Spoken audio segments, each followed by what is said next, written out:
Okay, so now that you have given this question a try, we can go through. So over in this question, we can read the question first. They say that there are two major sector. So one of them is your ABC. So this one over here, and then the other is your uh, ACD, right? So this one ACD. Now, um, they are joined together, right, as shown in the diagram, and then sector ABC and sector ACD, they are actually having an angle of this 135 as well as this 120 over here.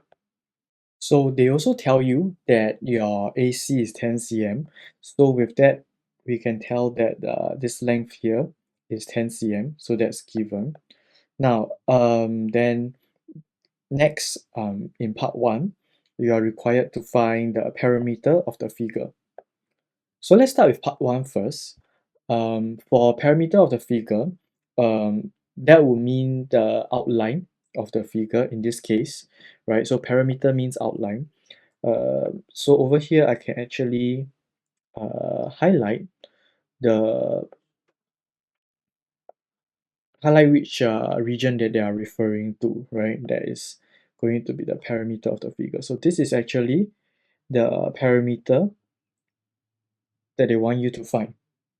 All right, so you will be able to split this whole parameter into different lengths, right? So um,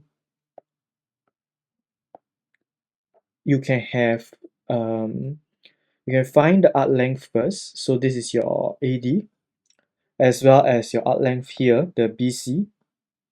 Okay, bad drawing. Let's say this one, right? BC. So find the two arc length first, and then after that, you can add this length as well as this length. Okay, so let's just start there to find the length of AD, right? The arc length AD. So that's what I've done over here. Let me make it a little smaller. Um, so over here, to find AD, this is what I've done. So just put in the arc length formula that we have ran through in the previous videos, right? And then you'll be able to find the parameter or the arc length AD, right? So that is 2 pi r multiplied by the proportion of the angle over your 360 degree, right? So that gives you the proportion of how much of a circle it is, so how much of a circumference uh, this AD actually represents, right? So with that, put in the values. So you realize that the radius for AD is actually 10 cm, all right? Why? Because this is actually a sector, right? So even if you are finding arc length is the circumference or this part of the length of a sector. So that means that this must be the center of the circle, right? Just like a pizza slice, the analogy that I used in previous videos. Just like a pizza slice, this must be the center of the circle, center of the pizza slice, and that would mean that your AC, this 10 cm, is actually your radius, right? So if that's your radius, that's what we'll use over here. Taking pi to be 3.142, then just putting this whole thing into the calculator, you'll get this value, right? So over here, I actually use the exact or wrote down the exact value. And the reason for writing down the exact value is because later on, to find the parameter of the figure, I'll need AD. So my AD doesn't have to be the final answer. I'll still need it. I'll still use it, right? So that's why I want it to be, well, kind of a more accurate version, right? So this is actually the more accurate length. So keeping it that way instead of doing a 3SF over here. Next, I'll use the same steps, right, or formula to find my BC. So also another arc length. So that's what you can see over here. So 2 pi r multiplied by, in this case, the proportion of the angle over 360 is 120 degrees, right? Because of this angle is 120, and then 360 being the whole circle, right? Over here, same thing. This is arc length, so it's on this sector. That means this is the center of the circle. Then the radius is 10, right? So using that, radius is 10. Now, we can then put this into the calculator, right? And then you will get this value. So keeping it in fraction will be the one that is the most accurate form, because you won't have to deal with decimals, and then after that round off to 3SF, so on and so forth. So over here, I chose to put this 20 and 71 over 75 in, so that I can use it later. Alternatively, if you really don't like that, you want to deal with numbers, and I mean, you want to deal with decimals, right? You can do this. Oops.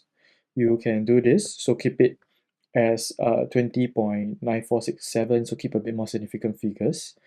Uh, Ultimately, if you're answering, or they want BC as the final answer, you will do 3SF. So 20.9 will be the final answer in 3SF.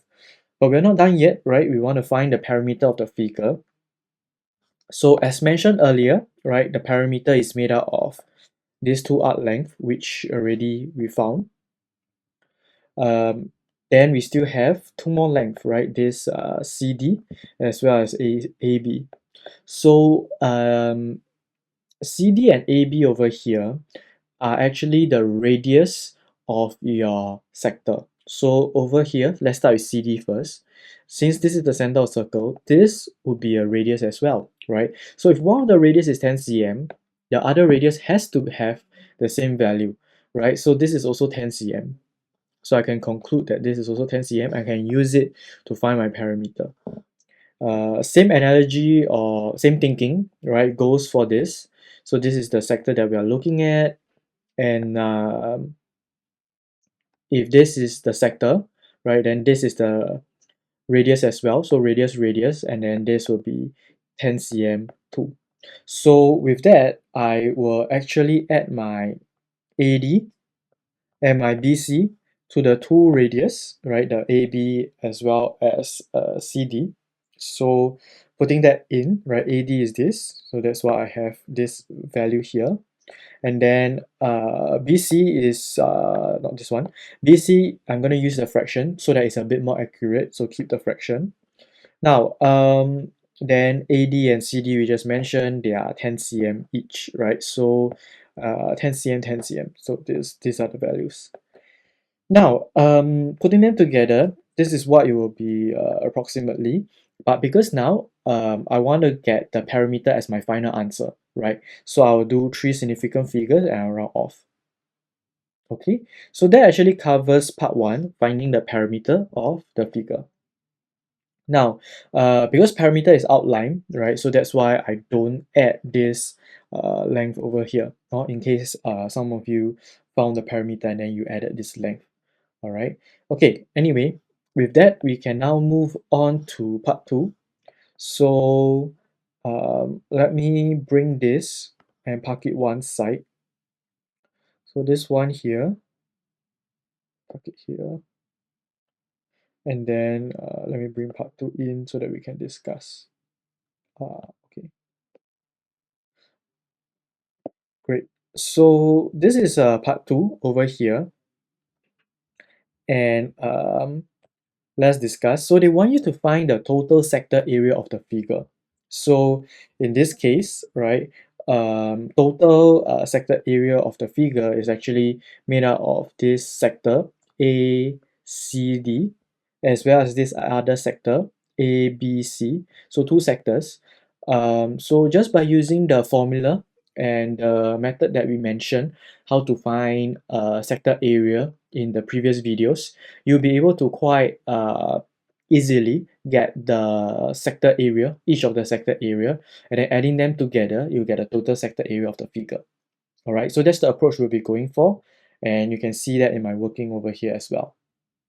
Now, So sector ACD first, and previously we mentioned the formula for finding sector area, right, is pi r square multiplied by the proportion given by this fraction. So put in the angle over 360, you'll know how much of area of a circle you're actually finding, right? So this is like, you can think of it as a whole circle, but I don't want a whole circle, I only want this slice. So I need to find out the proportion of the circle, right, that actually I'm finding the area of. So with that, radius is 10, we already mentioned and established that. So put in your formula, put this into your calculator, right? And then you will get this value. So keeping it in fraction, because I know that I'll be using it again to find the total sector area of the figure. All right, so pretty straightforward. We can go on to finding the area of sector A, BC, so this sector here. Now for sector ABC, um, this one requires you to do the same thing. So you have your pi r square as well as multiplication of the proportion, right? So in this case, the angle is 120 degree, and then the whole circle is 360. So putting that, oops, okay, putting that, you will get this working, and then put this in your calculator. This is what you get, and then keeping it in the fraction 1, so the answer is a bit more accurate. You can add them together, then that will give you a total sector area. Put it into your calculator. These are the values. So if this is not your final answer, you can keep a few the answer that's a bit more accurate, so to keep it in fraction or with more decimal places. But since this is our final answer, we will do 3 significant figures. So take this, do 3 SF, and you get 223 cm square. All right. So that actually sums up very nicely this question, which this question seeks to try to let you apply the formula that we mentioned about finding arc length as well as the sector area. So quite a good one to recap those formulas. Now, if you're okay with this question, we can move on to the next one over here. So give it a try, right, before we go through. Um, One thing that I wanted to clarify before letting you go ahead and try this question is that for part 1, when they ask you for the length of z, right, they are actually referring to, or what I want you to find is this blue one over here. All right, this length of the triangle. So let me just highlight it to make it really obvious. I want you to find this blue one, right? The length of this giving it away a little here, but the length of this triangle. Okay, so why am I clarifying this? Is because some students may misunderstand that and then thought that they are actually asking you to find the arc length uh, xz, right? So to find the arc length xz, they should be a bit more clear to tell you to find arc length xz. So that's one thing. And the second thing is I don't want you to find that and there's a reason for that. So I'll go through the reason a little more when I go through with you this question. But for now, just go ahead, find this length xz for part 1, and that'll be good enough. All right, so go ahead, try this question first, and we'll go through in the next video. All right.